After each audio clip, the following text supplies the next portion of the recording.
저번 달 같은 경우는 네. 뭐 삼성전자, SK하이닉스 어디까지 갑니까? 이게 주요 질문이었다 한다면 예. 질문을 많이 하셨던 게 버블이 맞습니까? 버블이 맞다라고 인정하는 사람을 아직 못 봤습니다. 긍정적인 뉴스가 나왔지만 우리가 믿을 거는 실적이다라고 판단하고 있고 네.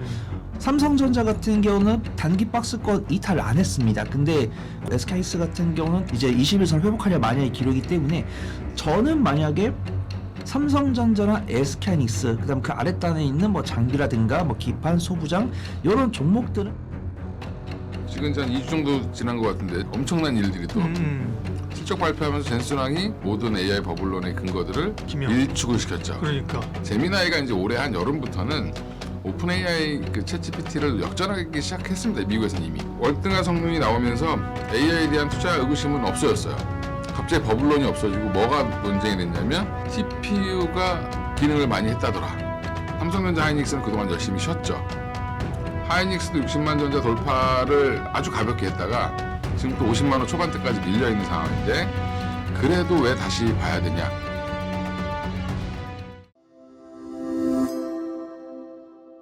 저번 달 같은 경우는 네. 뭐 삼성전자, SK하이닉스 어디까지 갑니까? 이게 주요 질문이었다 한다면 예. 제가 저번 주랑 저저번 주 그다음에 뭐 박사님께서도 이제 질문을 많이 하셨던 게 네. 버블이 맞습니까? 라는 거라고 저도 버블이 맞냐라는 질문을 많이 받았었는데 네. 버블이 맞다라고 인정하는 사람을 아직 못 봤습니다. 근데 어떤 몇 가지 척도를 봤을 때는 버블이 한 33% 맞다라고 판단하고 있고 부정적으로 보시는 분들은 버블이 맞다라고 하시는 분 계신데 저는 좀 긍정적인 뷰를 많이 보고 있기 때문에 단기 고점은 확인이 된 것 같아요. 뒤에서 삼성전자랑 SK하이닉스를 말씀드리겠지만 삼성전자 같은 경우는 단기 박스권 이탈을 안 했습니다. 근데 코스피 지수하고 SK하이닉스 같은 경우는 단기 박스권을 살짝 이탈해서 21선까지 이탈해가지고 예. 이제 21선 회복하려 만약에 기록이기 때문에 저는 버블이 아예 없다라고 하기보다는 버블인지 아닌지 확인을 하는 건데 버블이다라고 주장하시는 분도 계시고 아니다라고 주장하시는 분도 계신데 저는 버블이 맞다 쪽으로 좀 가려고 하고 있습니다. 뭐 만약에 버블이다라고 100% 인정이 됐을 땐 전략 매도가 답이다라고 판단하고 있는데 저는 아직까지는 혹시라도 조금 리스크 하신 분들은 네. 조금 리스크 관리하시고 수익이신 분들은 조금 일부 비중 축소하면서 다시 뭐 눌림목 만났을 때 다시 살 수 있다라고 판단되고 있고 지금 이제 AI 버블에 대해서 말씀을 드리는 거지만 저도 보통 우리 투자분들께서 반도체에 국한되지 않은 시장을 봤을 때 보통 전문가들이 말하는 반등 요건이라든가 조정 요건 이런 거 있잖아요. 근데 네. 제가 이 버블이라고 예상했던 요소들이 몇 가지가 조금 맞아가고 있어가지고 예를 들어서 우리가 뭐 반도체라든가 소프트웨어를 했을 때 내가 감당할 수 있는 변동성 이상이 나온다든가 아니면 뭐 시가총액이 조 단위가 넘는 기업이 막 하루에 뭐 8% 10% 이상 변동성이 나왔을 때 그 다음에 뭐 예를 들어서 내가 감당할 수 있는 주가 수익률이 뭐 15에서 20 정도인데 뭐 40을 넘어간다든가 그 다음에 뭐 AI 소프트웨어 같은 경우도 제가 종종 저는 뭐 2차 전지 소프트웨어나 뭐 반도체 같은 경우도 주가 수익률 80까지는 감당할 수 있다라고 했었는데 네. 뭐 120이 가거나 150이 가거나 이랬을 땐 제가 조금 과열됐다라고 말씀드린 적이 있었습니다. 그 다음에 저는 한 달에 한 번 나오지만 그간에 뉴스가 참 많이 나왔던 게 저는 뭐 젠슨왕 CEO가 엔비디아의 지분을 판매를 하는 거는 그럴 수 있다라고 판단하고 있고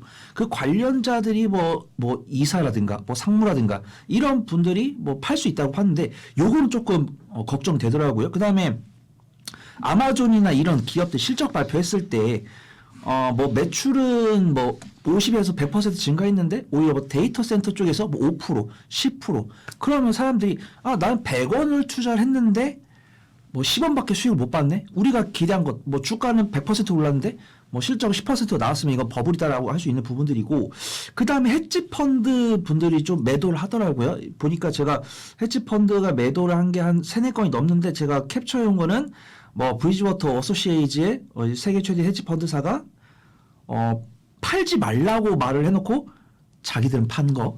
그 다음에 정작 중요한 샘 올트먼이 AI는 버블이 맞다고 하는데 의도는 모르겠습니다. 이들이 보통은 정방향으로 올랐을 때 수익을 보는 분들이 부정적으로 이야기했을 때 내가 이 정방향으로 움직이는 자산을 매도를 많이 해가지고 뭐 저렴하게 주워 담고자 이런 부정적인 이야기를 하시는지 모르겠지만 이런 부정적인 이야기가 나와가지고 시장이 밀리고 있을 때 우리가 반도체라고 이야기를 하고 있지만 반도체도 메모리 반도체가 있고 뭐 시스템 반도체가 있고 소프트웨어가 있는데 지금 방송을 시청하시는 분들 중에서 내가 소프트웨어 쪽에 투자 비중이 많다라고 했을 때는 비중을 줄이는 게 맞다라고 판단하고 있고요.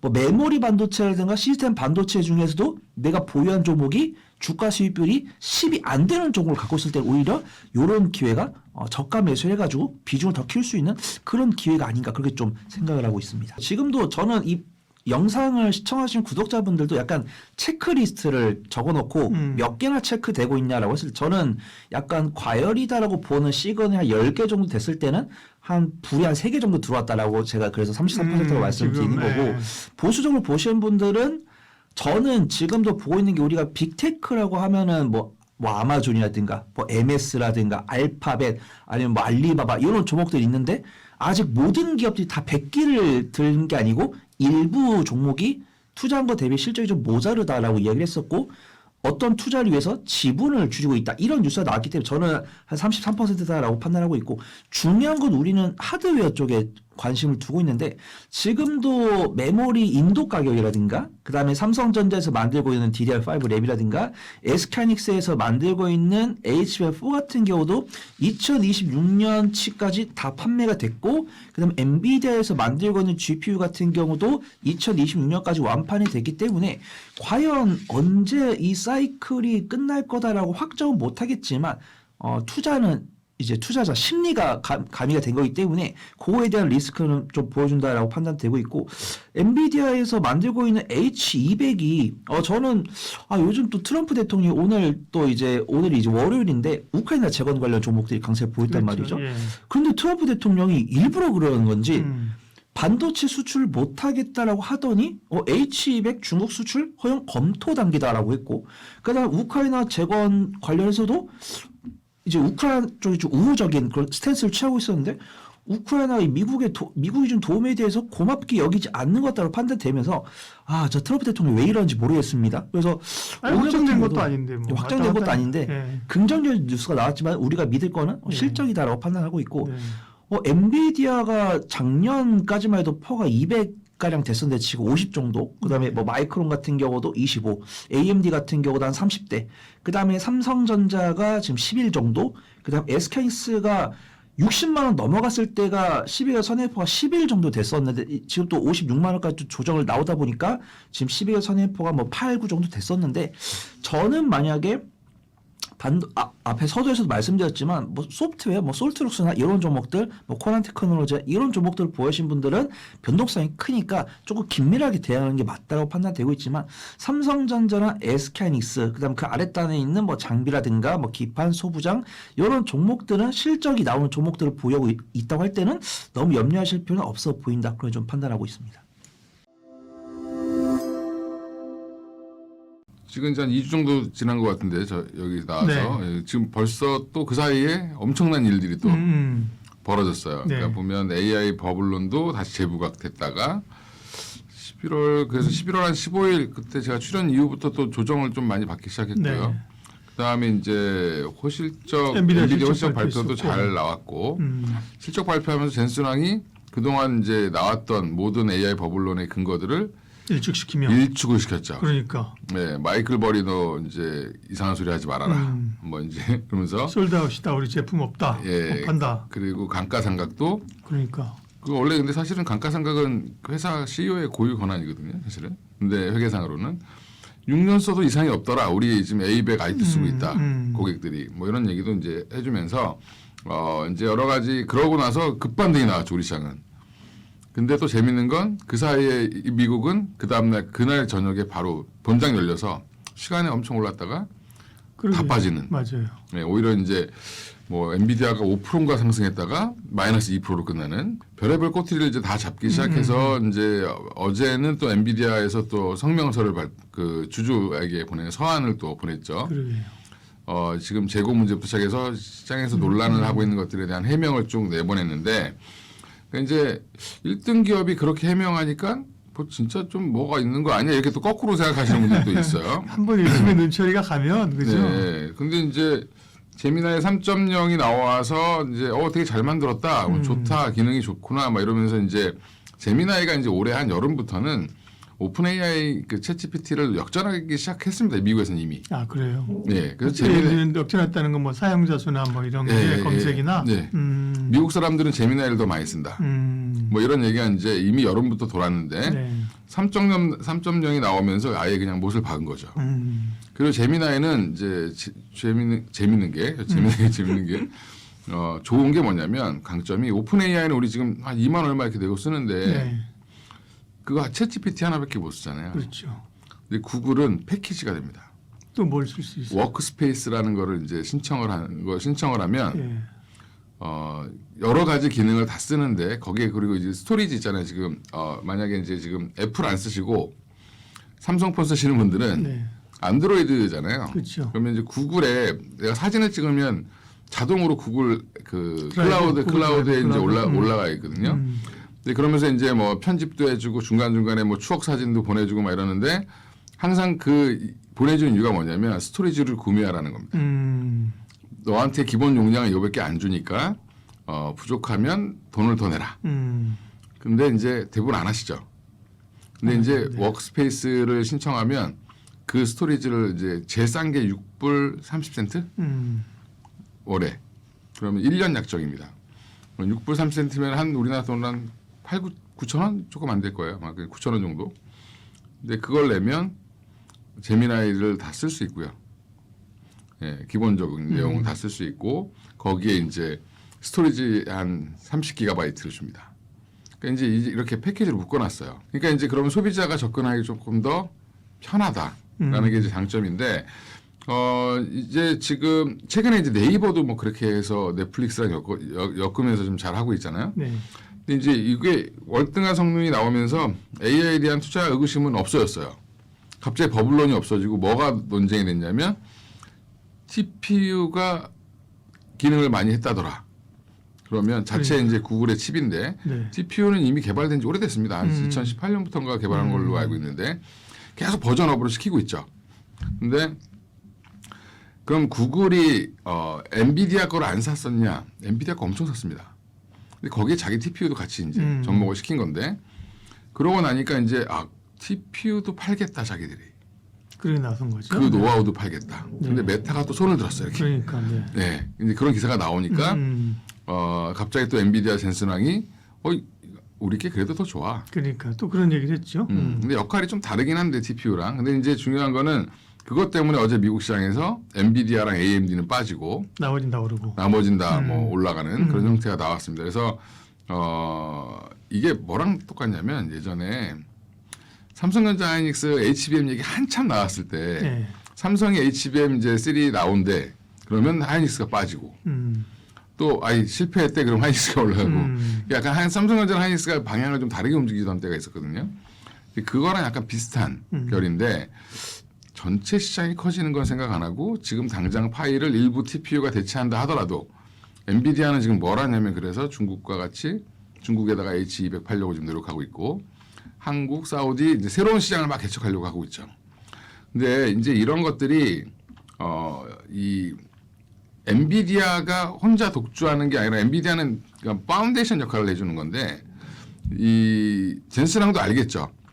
빅테크들이 어느 정도 이제 목에 차면 수요가 줄는다는 걸 당연히 알 겁니다. 그러면 이제 신규 시장을 진입하려고 지금 애쓰는 건데 그 과정에서 나타나는 자연스러운 현상을 시장은 극단적으로 해석하고 있죠.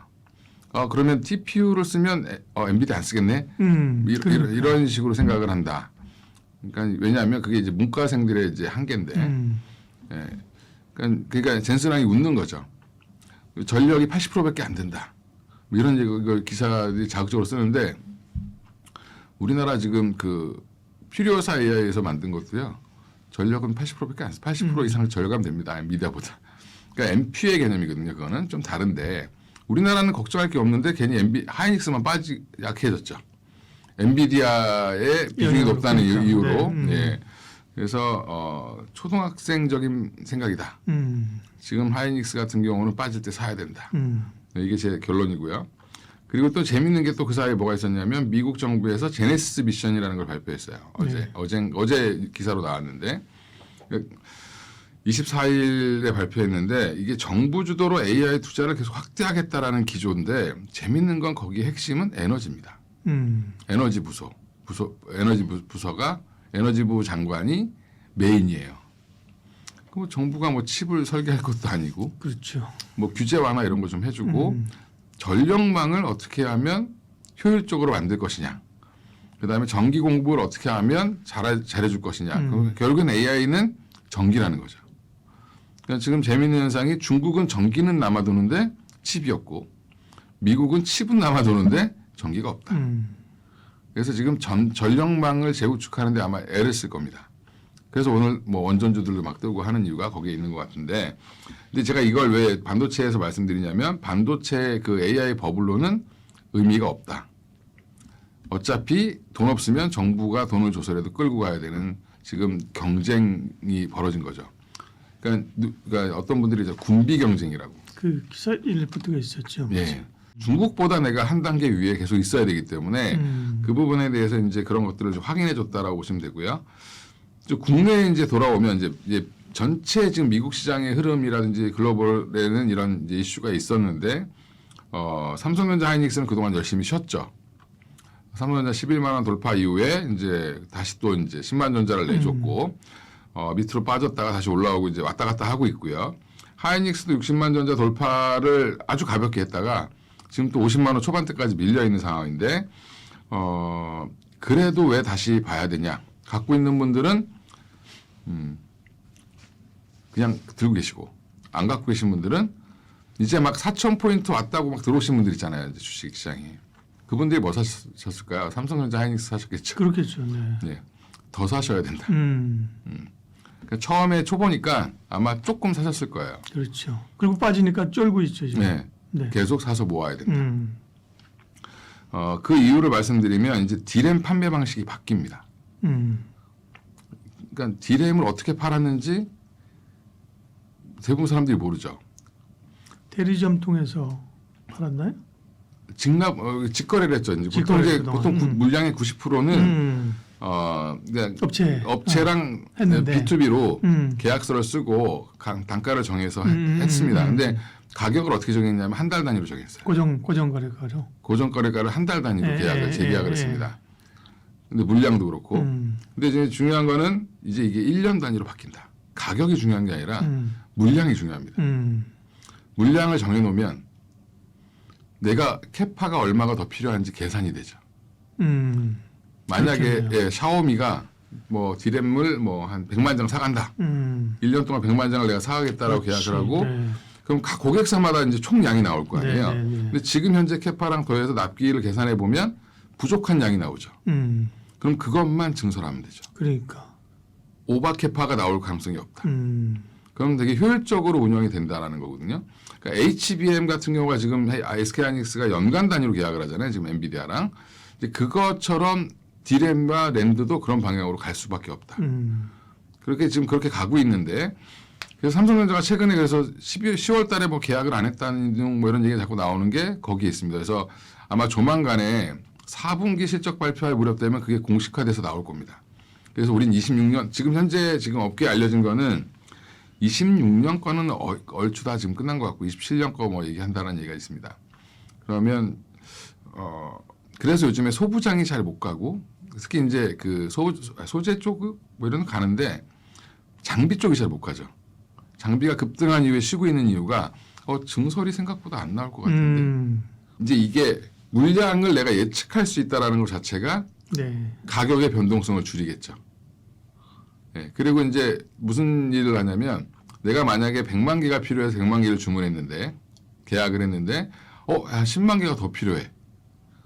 오버캐파가 나올 수 있죠. 자기가 이제 더 필요할 수 있잖아요. 소비자가. 지금 TSMC가 그런 경우에 어떻게 하냐면 2배 받습니다. 단기에 빨리 해줄 테니까 대신 2배. 그래서 그 라인이 전용이 따로 있습니다. 퀵 서비스 라인이 있구나. 네, 그래서 아마 삼성도 지금 그런 걸 고려하고 있다. 예.